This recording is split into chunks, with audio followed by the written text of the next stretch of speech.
Magandang araw mga kaibigan.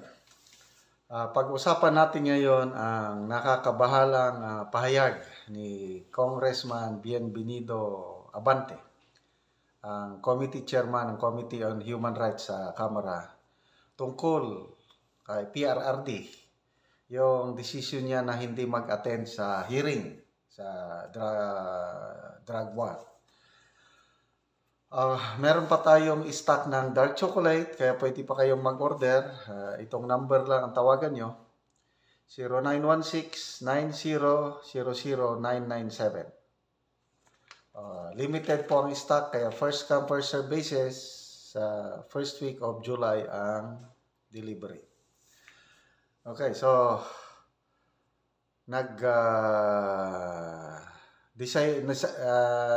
decided na sa Committee on Human Rights sa Kamara na iimbitahan nila si Pangulong Duterte and Senator De La Rosa sa hearing, war on drugs. Nagsabi na ang Pangulo, hindi siya mag-attend. So ano ang mangyayari sa kanya? Nako, pwede siyang maaresto, ma-cite in contempt. Ito, pakinggan natin ang statement ni Congressman Abante. Siguro, after the Torah pa namin sila talaga iimbita, they can refuse. The only time they can be compelled to come is when, halimbawa, tinanggihan niya at hindi siya napaliwanag kung bakit siya hindi nag-attend. The next thing na maaaring mangyari dyan, we will talk about to the members, mag-motion yan o issue of cause order. Pag di pa nagpunta, di pa nagpaliwanag, pwede namin ipa-arresto, pwede namin i-hold in contempt. Hindi niya alam as circumstances, hindi niya alam kung ano nangyayari. Hindi niya alam na masyado ng excited yung mga ibang kapulisan natin na talagang pumatay na without even due process. So, the House probe could lead to... yan na po. Pwede siyang i-cite in contempt. Pwede siyang ipa-aresto kagaya yung nangyari kay Pastor Apollo Quiboloy. So, ano na, itong dalawang matalik na magkaibigan, parang parehas na sila ng kapalaran. Wala pa yung formal invitation. Sabi ng committee chairman, after SONA, ayun, ipapadala yung formal invitation. Si Senator Bato, meron na siyang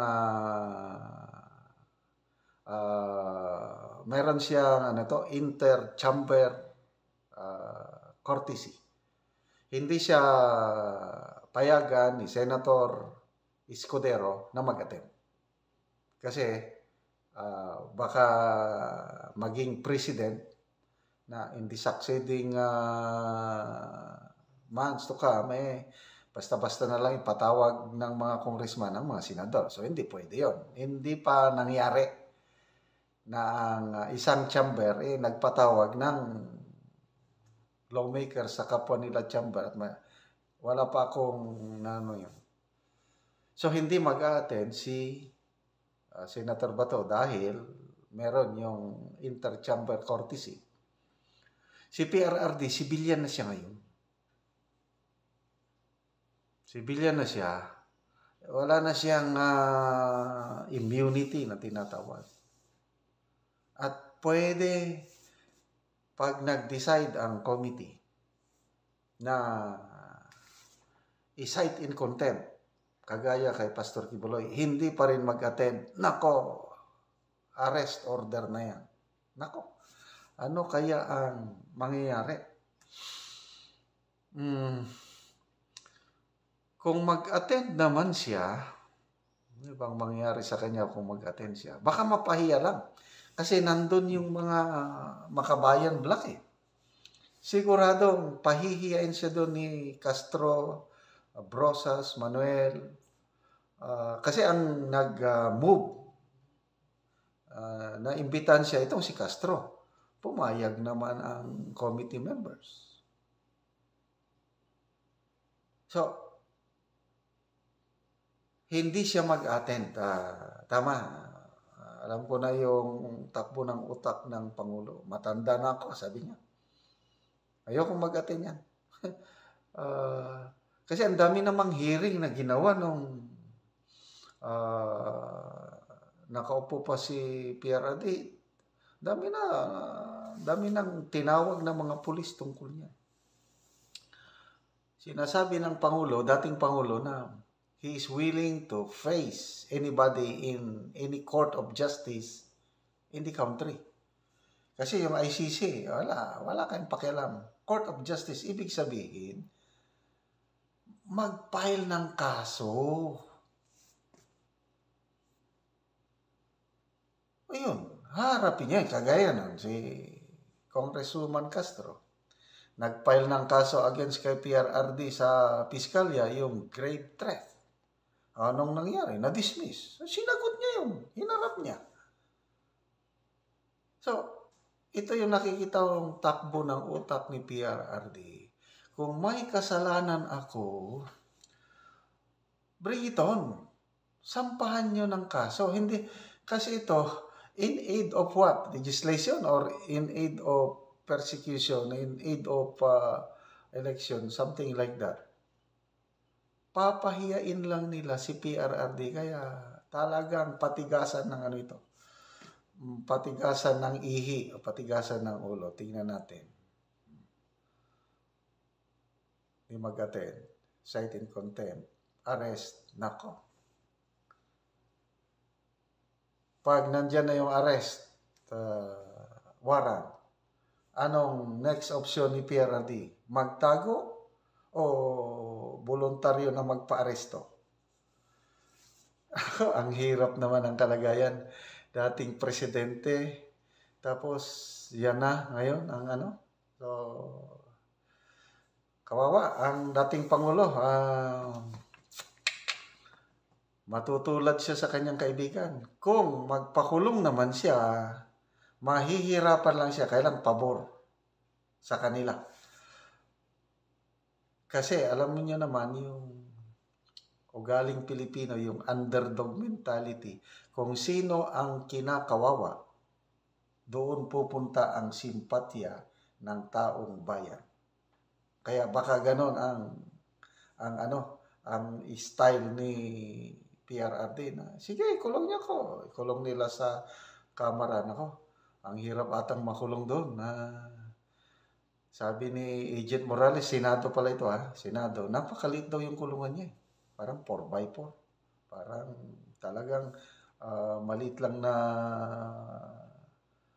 yung parang bintana niya, ganyan lang. Just enough na maipasok yung plato. So, makulong ng ganon ang Pangulo, ang hirap naman. Anyway, tignan natin. But politically speaking, mas marami ang magsisimpatya, maawa sa kanya at pabor sa kanila. So, kung to, talagang battle of baka may anong nangyari yung kay Eric at Dr. Badoy. Nakatikim sila ng petition ng mga PMAyer General, PMAyers. In less than 1 day, ang daming pumirma.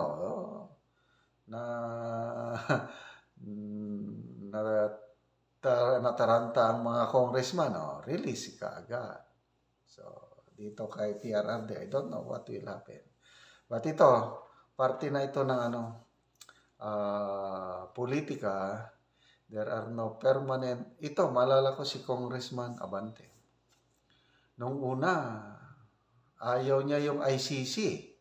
Maalala ko, may mga pronouncements siya nung una na ang justice system natin dito, ayos lang, walang pakialam ang ICC. Biglang nabago ang ihip ng hangin.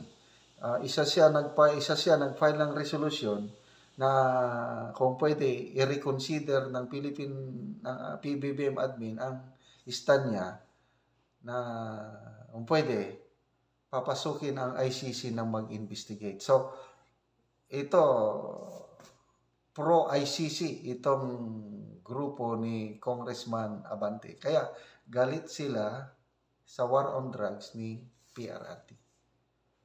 Kaya sabi ni Senator Bato, depende sa tao kung saan ka perspective.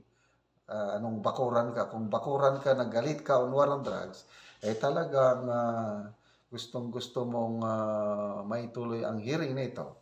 Kaya lang yung mga tao na happy sa war on drugs, wala na, useless hearing na ito. Parang in aid of something na lang, hindi na yung ano. So, good luck. Let's pray for our former president na hindi siya malagay sa alanganin na matigas ang ulo niya, hindi siya mag-attend, i-cite in contempt siya, tapos magtatago ba o magpakulong. It's either way, mahirap yung nagtago-tago, mahirap din yung nakakulong.